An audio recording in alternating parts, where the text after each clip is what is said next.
Осыдан бірер жыл бұрын үйде құрылыс жұмыстарын жүргізіп, құрылысшыларға 200 мың теңге берешек болып қалдым. Сатылатын учаскелік жерім бар еді.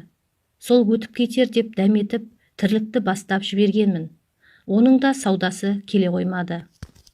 Айлықтан берем дейтіндей, істеп жатқан жұмысымыз да жоқ еді.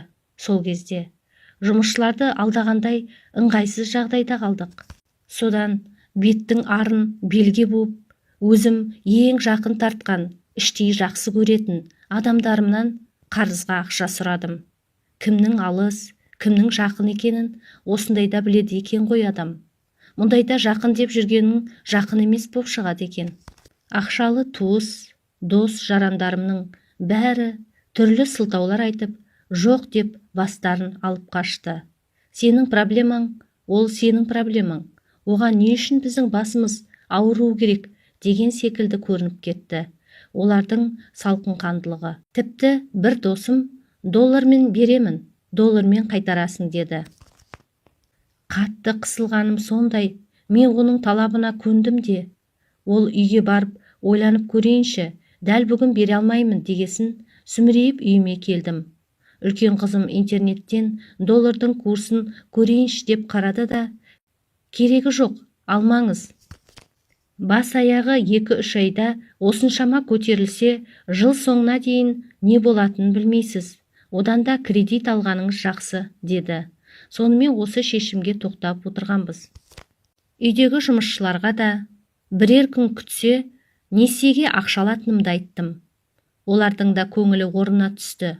Сөйтіп, кешке батып бара жатқан күннің қызыл шапағын тамашалап, іштей, қойшы, ақыры несие алады екенмін, 1 миллион теңге, бірақ сұрайын. Берсе, үйімді бітіріп, қалған ақшаға азын аулақ мал алып, соны көбейтсем, тарықпайтын шығармыз деп армандап отырғанмын. Үйде кіші қызым, сізге қоңырау шалып жатыр деп телефонымды ұстап жүгіріп келді. Кім екен деп қарасам, ауылда тұратын сырлас досымдай боп кеткен туыс әпкем екен. Менің жағдайымнан хабардар еді. Ақша таптың ба деп сұрады. Мен ешкімнен табылмай, ертең банкке барып, несие рәсімдегелі отырғанымды айттым. Ой-бой, жазғанай, ана пәленшеде жоқ па екен? Анада ше, мынада ше деп, бақуат тұратын туыс-тумаларды түгелдеп тастады. Мен бәріне хабарласқанымды, ешқайсында жоқ екенін айттым. Сосын әпкем, мен сені бұлай шырылдатып қоя алмаймын. Оған менің арым жібермейді. Ертең үйге кел, мен тауып беремін, деді. Сенер-сенбесімді білмедім. Жүгіріп үйге кіріп, күйеуіме әпкемнің сөзін айттым. Ол несие алғаннан соның дұрыс екенін айтты. Сонымен ертесі күні ауылдағы әпкемнің үйіне жол тарттым. Шынымды айтсам, бұл кісіде ақша бар деп мүлде ойламаппын. Күйеуі ерте қайтыс болып, шиеттей бала-шағаны жалғыз өзі асырап жеткізген адам ғой.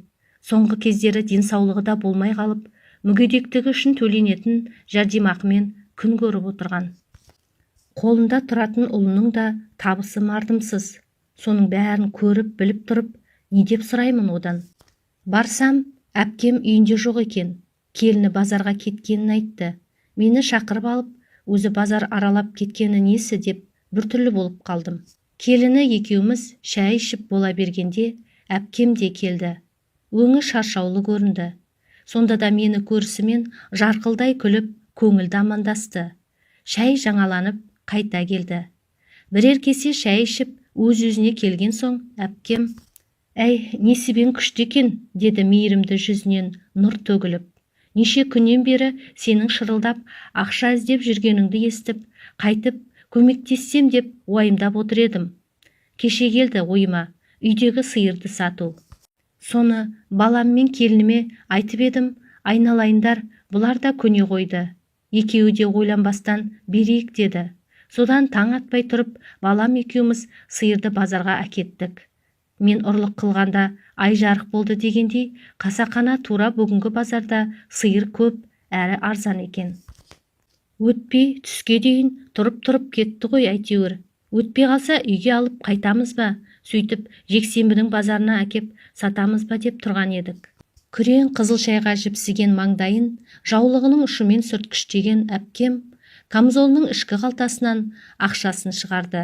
Сөйтіп, Құдайдың құдіреті артығы да кемі де жоқ. Тура сен сұраған ақша болды да қойды. Жануардың бағасы деп күлді. Ақшаның табылғанына қуансам да, шайларын ақтап отырған жалғыз сиырын мен үшін сатып жібергеніне қатты ыңғайсыздандым. Әпке, мұныңыз не? Аузыңызды аққа жарытып отырған жалғыз сиырды сатып жібергеніңіз қалай? Ертең келініңіз босанса, сөк көжені қалай істейсіз? Дедім қысылып. Бір қозы туса, бір түп жусан артық шығады деген. Ол балада өз несібесімен келер. Баламның айлығымен менің пенсиям бар, жетеді ғой. Уайымдамай ала бер. Бір байығанда қайтарарсың. Болмаса біздің үйіңе қосқан бір көмегіміз болар деді. Өмірінде қаншама қиыншылық пен жоқшылық көріп, қатты ауырып, өлім аузынан аман қалса да, өзімізде жетісіп отырған жоқпыз, керек боп қалады деп, артына тыққыштамай есігінің алдындағы жалғыз сиырын сатып бере салатын мұндай жомарттық. Әй, адамының ғана қолынан келетін шығар. Өз басым бұлай ете алар ма едім, жоқ па? Кейде өзімнен де біреу ақша сұрап келгенде бар боп тұрып, жоқ деген кездерім еске түсіп, алдымда отырған періште тектес адамнан өлердей ұялғаным-ай. Жылап қоя бердім.